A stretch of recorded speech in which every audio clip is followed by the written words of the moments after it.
हमारे हमसाया में काफ़ी गड़बड़ चल रही है, हमें लग रहा है शायद गड़बड़ चल रही है, वरना तो नरेंद्र मोदी जो हैं वो 10 जून को जवाहरलाल नेहरू का तवील इक़्तिदार का हुकूमत का रिकॉर्ड तोड़ने जा रहे हैं।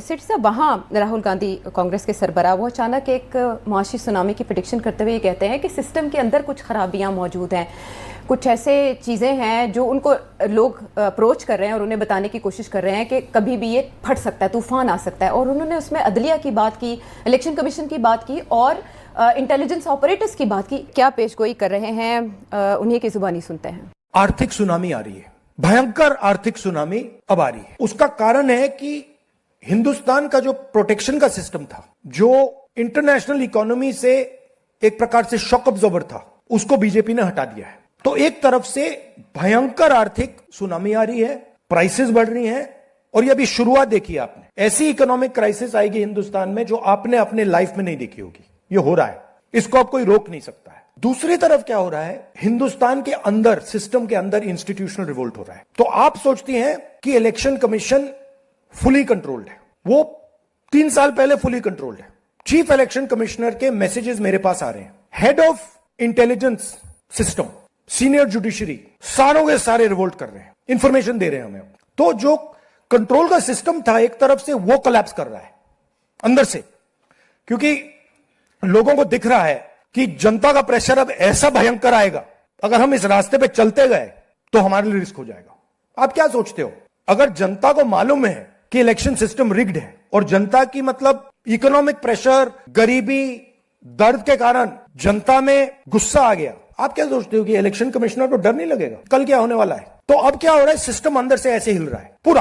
और मैं आपको ये बता दूं कि मेरे पास इंफॉर्मेशन आ रही है, सिस्टम मुझे इंफॉर्मेशन दे रहा है, मोदी जी के बारे में, शाह जी के बारे में, उनके बेटों के बारे में, मिनिस्टर्स के बारे में, अजीत डोवल के बारे में पूरा इंफॉर्मेशन है, धड़ाधड़ धड़ाधड़ धड़ाधड़ हमारे सिस्टम से ही आ रहा है। अब ये हो सकता है कि जनता के प्रेशर को ये सप्रेस करने की कोशिश करें, इमरजेंसी जैसी चीज कर दें, हो सकता है। बट अब हम दूसरी स्टेज में जा रहे हैं, पहले हम फुल कंट्रोल स्टेज में थे, अब ये आउट ऑफ कंट्रोल जा रहा है इनके। मैं मोदी जी के पास जाता हूं, जब मीटिंग में जाता हूं, मैं आपको बताऊं, मेरे पास मोदी जी के पर इतना इंफॉर्मेशन है, मोदी जी जानते हैं, मैं भी जानता हूं। जब मैं उनसे मिलता हूं, भैया आंख में आंख लगाना जरा, हिलना पड़ता है, क्योंकि वो जानते हैं कि जिस सिस्टम को मैंने कंट्रोल किया था वो सिस्टम कोलैप्स कर रहा है और पूरा इंफॉर्मेशन इसको दे रहा है। तो ये डायनामिक चल रही है। और आप देखना, मेरे अंदाजे से, मेरा असेसमेंट है, 1 साल के अंदर मोदी जी प्राइम मिनिस्टर नहीं होंगे। इस तरह की खतरनाक पेशगोई राहुल गांधी की जानिब से सामने आना सिर्फ आप समझते हैं कि कोई सियासी कलाबाजी है या हकीकत भी है? देखिए, हकीकत तो पुरानी है, मगर अब सामने क्यों आ रही है? क्यों आ रही? देखो ना, ये तो सबको पता था कि वहाँ इंटेलिजेंस एजेंसियाँ क्या कर रही हैं, प्रेस को कैसे मजल किया हुआ है, ठीक है ना, और ब्रूड मेजॉरिटी के साथ क्या हो रहा है, कितनी रिप्रेशन हो रही है, सबको पता है कि एक इकोनॉमी बैठ रही है, it's not growing, foreign policy crisis में है। तो ये कोई नई बात तो नहीं ना, सबको पता चल रहा था ये 3 माह से। सबको ये भी पता है कि पाकिस्तान के साथ जो झड़प हुई उसमें क्या हुआ, ठीक है, और सबको पता है ये फॉल्स फ्लैग था। तो ये बातें अब क्यों बाहर आ रही है कि ये जो गांधी साहब ने, राहुल ने जो ये बातें की हैं, मेरा ख्याल है ये कॉकरोच पार्टी ने सबको जगा दिया। अच्छा, कि सब शुरू हो जाए, क्योंकि इससे पहले तो इस किस्म का पब्लिक सेंटिमेंट जो था वो दबा हुआ था। हाँ। और राहुल गांधी साहब भी इतनी अग्रेसिव बातें नहीं करते थे। कांग्रेस की तरफ से भी इस किस्म की तनकीद नहीं होती थी। और अभी तो हाल ही में ये बंगाल जीते हैं, उसके बाद तो बीजेपी और भी मजबूत लग रही थी। मगर अब राहुल गांधी खड़ा होके ये जो बातें कर रहा है, ये तो अंदर की बातें कर रहा है। इसका मतलब है वो, उसको दिलेरी कहाँ से आ गई ऑल ऑफ अ सडन। उसका ये ख्याल है कि अब लोग शायद उसकी बात सुनने के लिए तैयार होंगे, और उसको इशारा मिला है कॉकरोच पार्टी से कि कॉकरोच पार्टी जो बात कर रही है वो तो बीजेपी को अटैक कर रही है कि आप कर क्या रहे हैं। नौजवान तबका जो है सारा इंडिया का आपके एलियनेट हो रहा है, आपसे दूर हो रहा है, और आपको उसको उनका एहसास ही नहीं है। आप बात करते हैं इतने % ग्रोथ हो रही है, ये हो रहा है, हमें तो मुलाजमतें नहीं मिल रही। अच्छा। मेरिट के ऊपर काम नहीं हो रहे, करप्शन चल रही है। ये बातें सबको पता थी, मगर इस तरीके से बाहर नहीं आई थी। अच्छा। और वो भी बड़ी इंटरेस्टिंग बात है, बाहर कैसे आए। मेन स्ट्रीम मीडिया जो है वो तो नरेंद्र मोदी और उनके सरमायादार जो सपोर्टर्स हैं उनके हाथ में है।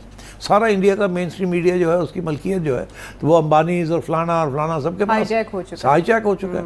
तो वो तो मीडिया जो है मेन स्ट्रीम मीडिया के साथ है। अच्छा। तो ये सोशल मीडिया के जरिए कॉकरोच पार्टी बनी और मिलियंस में फॉलोअर्स आ गए जब दिनों में, एब्सोल्युटली इम्प्रेस हो गए तो सब। इसीलिए अब एक ये हिल गया इंडिया जी।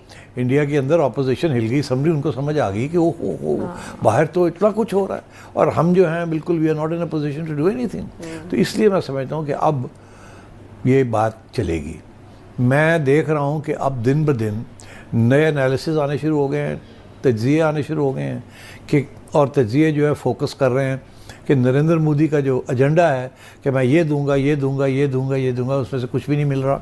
और ये जो सारा था India shining, Narendra Modi is a great economist, great, ये वो सब फारग हो रहा है। और इसकी जो शुरू जब ये हुई बात और ये सारा जो डाउनहिल गया ना, ये शुरू हुआ है वहीं से कि कितने जहाज़ गिर गए इंडिया की ग्रेट मिलिट्री माइट फारग हो गई, पाकिस्तान हावी हो गया, डोनाल्ड ट्रंप पाकिस्तान के साथ आ गया, इंडिया की बात किसी ने सुनी नहीं। वहाँ से ये बात शुरू हुई। उसके बाद उन्होंने चैलेंज करना शुरू किया कि भाई वो आपने कहा था कुछ करेंगे, आपने किया कुछ नहीं, अभी तक पॉज ही बैठा हुआ है। हाँ। फिर वो भी तनकीद शुरू हो गई कि जी वो एक्सपोज हो गया।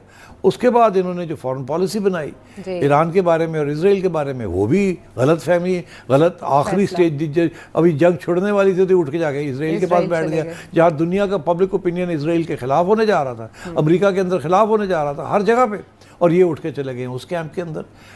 तो ये मतलब है इन्होंने तो अपने पुराने जो साथी थे, जो एलाइज थे इनके, इंडिया के यूएन में थे, हर जगह पे, उनसे अलग हो गए।